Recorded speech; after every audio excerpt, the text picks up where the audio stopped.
Bonjour, c'est Souris d'ici. Aujourd'hui, le mythe d'Abraham.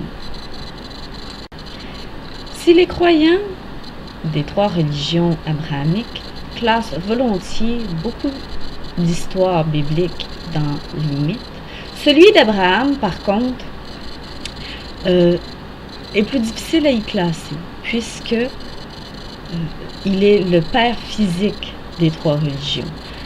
C'est lui qui conclut l'alliance entre Dieu et le peuple hébreu. Pour comprendre le mythe d'Abraham, il faut d'abord comprendre que au temps d'Abraham, qu'on attribue à Abraham, les cités comme Sumer disaient vivre avec leur Dieu. Ce n'était pas que des statues, ce n'était pas que des êtres dans des lointains endroits inaccessibles à l'homme. Ils vivaient avec leur Dieu. Les rois étaient soit des demi-dieux, soit des descendants des dieux.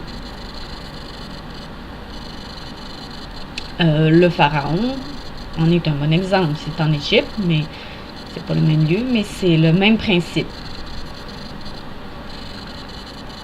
Certains aussi voient découler le droit divin des rois de la même façon. C'est une autre façon. Ça a été transformé, mais c'est le même principe. Alors, il pouvait très bien avoir un homme sur terre vu comme un dieu. C'était pas quelque chose de non envisageable. Le livre Quiproquo sur Dieu explique cette théorie de ce Dieu qui est en fait un homme. Pour l'auteur, l'homme derrière Yahvé est en réalité le roi Hammurabi, un roi babylonien. Et à ses yeux, Abraham, simplement une espèce de général que l'histoire n'a pas cru bon de reconnaître, puisque tous ses exploits étaient relégués au roi babylonien lui-même, et que parfois même le roi se retrouvait sur les mêmes champs de bataille, accompagné d'Abraham. Hammurabi, en bon roi de son époque, devait assurer son règne sur les conquêtes et sur la préservation de son territoire. Les Romains avaient cette technique-là du culte à l'empereur pour s'assurer d'une certaine cohésion. C'est possible que certaines villes aient appliqué le même principe à leur propre population à l'approche d'instabilité, de retour d'instabilité dans leur coin. Tout cela expliquerait beaucoup de choses. Premièrement, pourquoi Abraham, au départ, est amené dans un temple, alors qu'il ne semble pas être croyant et que ça semble être un problème. Pourquoi est-ce un problème? Alors que des temples dans les villes, il y en avait des dizaines et des dizaines. Surtout dans les villes babyloniennes. Il y en avait beaucoup, les villes sumériennes aussi en comptaient plusieurs.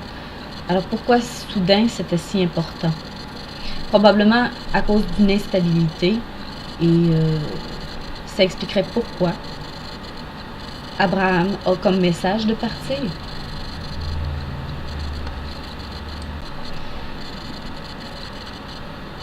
Si le roi babylonien avait besoin de préserver son territoire, c'est sûrement aussi qu'il y avait des révoltes. Quand on arrive à l'histoire de Sodome et Gomorrhe, on parle de révolte. Ils sont révoltés et pourtant, ce qu'ils font, c'est qu'ils veulent blesser, ils veulent faire subir des choses aux envoyés de leur Dieu, du Dieu d'Abraham. Mais pourquoi les prendre eux? Ça aurait pu être n'importe qui, ça pourrait être Abraham lui-même qui mérite son courroux. Mais non, c'est les envoyés. C'est un peu bizarre.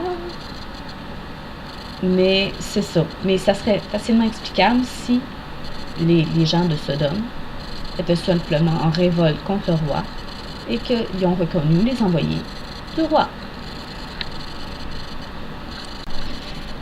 Même chose pour l'histoire des fils d'Abraham, les deux fils. D'ailleurs, ce ne sont pas ses seuls enfants, mais c'est les deux qu'on retient. Il réussit à en avoir un avec une servante. Et Yahvé met enceinte son épouse légitime, au départ. Ses autres femmes aussi, son autre femme aussi a des enfants. Mais on ne parle que de ces deux-là, parce que c'est les aînés, c'est les premiers. Et là, il y a ostination sur le prénom de l'enfant, lequel des deux est à sacrifier, lequel des deux on demande à Abraham de sacrifier. Mais ça s'explique. Le fils que met au monde Sarah pour Abraham, si il est le fils d'Amourabi, il veut le voir hériter. Le roi veut le voir hériter. Mais l'aîné, c'est le fils de la servante. C'est lui qui est le vrai fils d'Abraham, tandis que l'autre n'est pas vraiment le fils d'Abraham. Alors, ça explique qui aurait été réellement à sacrifier et et les pourquoi. Et surtout, ouais, les pourquoi.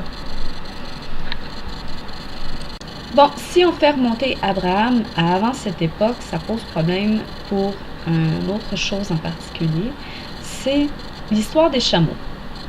Dans les avoirs d'Abraham, il y a des chameaux. Il faut dire que si on va plus loin que l'époque de Hammurabi, c'est de moins en moins plausible qu'il y ait des chameaux. Par contre, à l'époque de Mourani, ça commence à être, oui, quelque chose de possible, puisque c'est l'époque à laquelle commence à réellement être domestiqué et importé le chameau dans cette région. Qu'il soit un serviteur du roi dans son armée expliquerait aussi certaines réactions quand il y arrive quelque chose. Quand il arrive à Sodome, Abraham apprend que son frère et son neveu ont été enlevés, leur famille, beaucoup de choses leur ont été volées, et il part récupérer le tout. Il part, il va guerroyer, et les rois qui ont fait ça n'essaient même pas de se venger. Ils vont à des endroits et il dit à son épouse, ne dis pas que t'es mon épouse, dis que t'es ma sœur. Parce que sinon, ils vont me tuer pour t'avoir toi. Et quand il découvre que c'est sa femme, ben, il essaye pas plus de le tuer. Il lui reproche de l'avoir presque fait commettre un péché.